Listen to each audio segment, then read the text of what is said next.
Hello folks, I hope you're well on this beautiful day. I'm sure you're expecting to see Rob's face, but here I am all the same to tell you about the BMW R9T Scrambler. Now this bike I've had for a few weeks. I've ridden a different version of it a bunch in the past and absolutely love it. Rob loves it as well. So let's give you 5 things you should know about the BMW R9T Scrambler. Before I start though, if you're new here and you like videos like this, bike reviews, bike news, hit subscribe to keep up to date. Let's get going.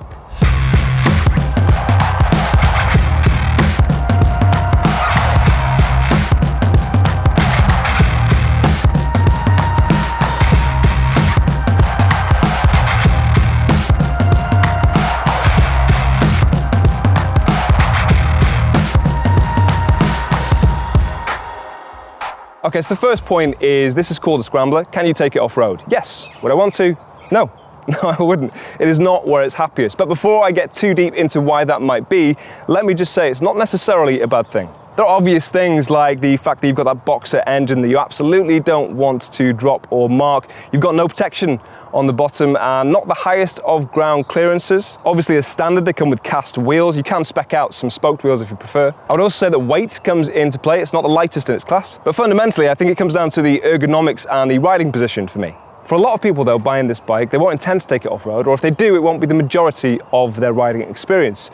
So, conversely, the things that don't make it so great off-road can sometimes be a massive strength elsewhere. So it doesn't have the longest travel, and it doesn't have the cushiest suspension, but if you're riding on the road, you don't want that. What you might want is slightly softer suspension than you get with road-focused bikes to make it more forgiving, which of course this has. The bars aren't high enough to allow you to comfortably hold them whilst standing up on the bike, but they are slightly higher than you'll get with road-focused bikes, which means your arms are in a more comfortable position. It has a 19-inch front wheel. For true off-roading, you'll probably want a 21-inch. For a lot of road riding, you'd probably want a 17-inch for the precision. But if, like me, you prefer the added stability you get with a 19-inch front wheel, then that's a very appealing option. You get a slightly higher seat height, all right, you don't get an awful lot of padding in that seat, but it does at least give you a more elevated position, maybe a bit more leg room as well, which makes it somewhat more comfortable to go touring or doing longer distances. It's a little bit heavier than some of the other bikes in the Scrambler class, but once you're on the road, once you're moving, that makes it feel rock solid in a corner. You also get the option with Scramblers in general to have more dynamic riding modes, which on this one at least, the dirt version, delays the onset of ABS and traction control, which is a lot of fun for very silly reasons. So by all means, buy this bike if you want to go and take it off-road. Just go into it with the right expectations. Now, apologies to Tim for butting in here, but before he gets on to the next one, I'd just like to say a quick thanks to NordVPN for sponsoring this video. If you're not already familiar with what VPNs do, they essentially keep you safe online by masking your activity. Stronger encryption means that your data can't be intercepted, and it also reduces the amount of data that companies collect about you by anonymizing your traffic. On top of that, they've also got over 5,000 servers all across the globe, so you can connect to those and then access content from that specific region. Especially with a relatively niche hobby like motorcycling, it can be a bit tricky to find stuff to watch, but NordVPN opens up the global libraries of all your favorite streaming services, as well as regionally blocked websites. Honestly, I've been using Nord for quite some time now, and I've been super impressed with how fast and stable the connection is. It's easily quick enough to watch video content with no problems. I thoroughly recommend checking it out, and if you head to nordvpn.com/motobob, you can get a huge discount on a 2-year plan, and also a 30-day money-back, no quibble guarantee, so if you're not happy, you're no worse off. Once again, a massive thanks to NordVPN for their support, and now I'll hand you back over to Tim. Second thing to know is that this bike is fast, and I don't just mean in its class. Yes, anything that peaks 100 horsepower in the modern retro class I would consider quick, and this will certainly keep pace with things like the Z900 RS or the Speed Twin, the Thruxton, those kinds of bikes. But I actually think if you go out riding with some people on naked street bikes, something like a Street Triple or your KTMs, it will still keep pace with those as well. Obviously that's hugely thanks to the not too subtle engine you can see down there, that Boxer Twin. You'll know by now it's 1170 cc's.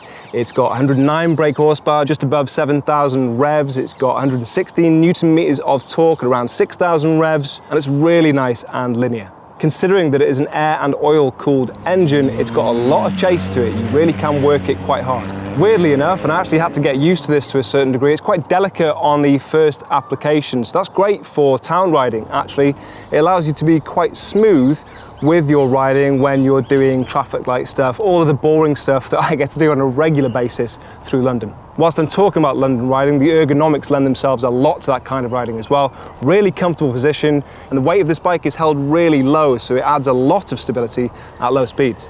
Number 3, it is surprisingly techy, and you can make it even more so. And actually it's kind of interesting as to where they've kind of omitted certain things and what they've actually included. So as standard, I believe you get 2 riding modes. You get road and rain. You get lean sensitive ABS. You get a USB socket. One of the things that was new to me and has really impressed me is the dynamic braking control, which under heavy braking essentially dips off the throttle, so you've got no risk of accidentally applying it and speeding up when you want to slow down. I'm one of those people that likes to rev match and give it a little blip as I'm coming into a corner, and I'm sure that's making me feel a little bit more like a hero than I necessarily am. And something else that I learned literally yesterday is that this has cancelling indicators, which took me a little while to notice, but obviously that's quite helpful as well.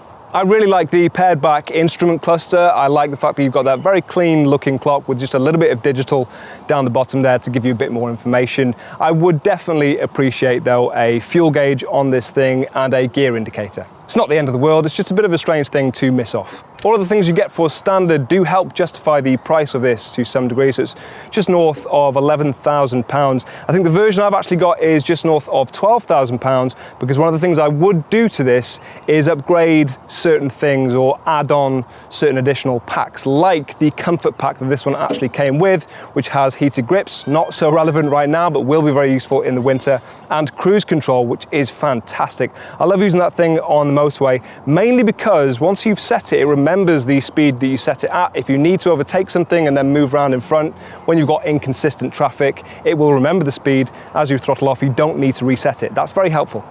Next is the BMW quality of finish, which I think is really high on this. I ride my fair share of motorcycles, and it does stand out to me when one is finished as nicely as this is.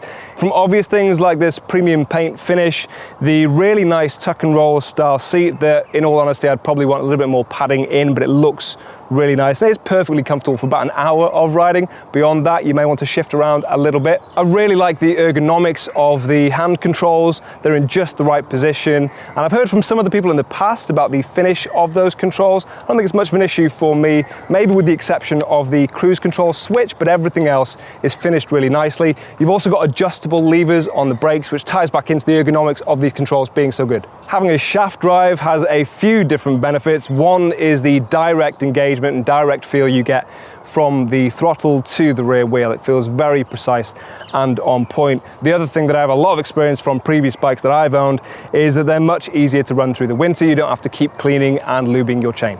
And it doesn't just stop there. For a lot of people, they'll want to customize this a little bit themselves, and they've got a host of different accessories you can couple it with.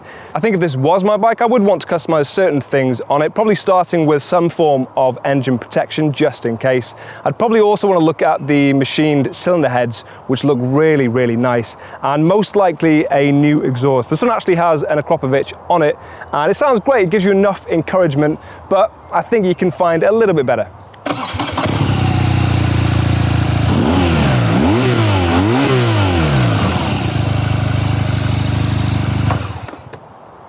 Actually, it's not that bad.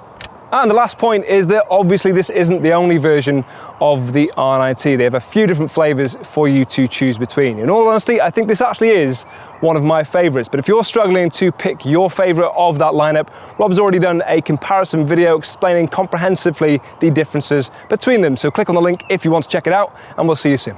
Bye-bye.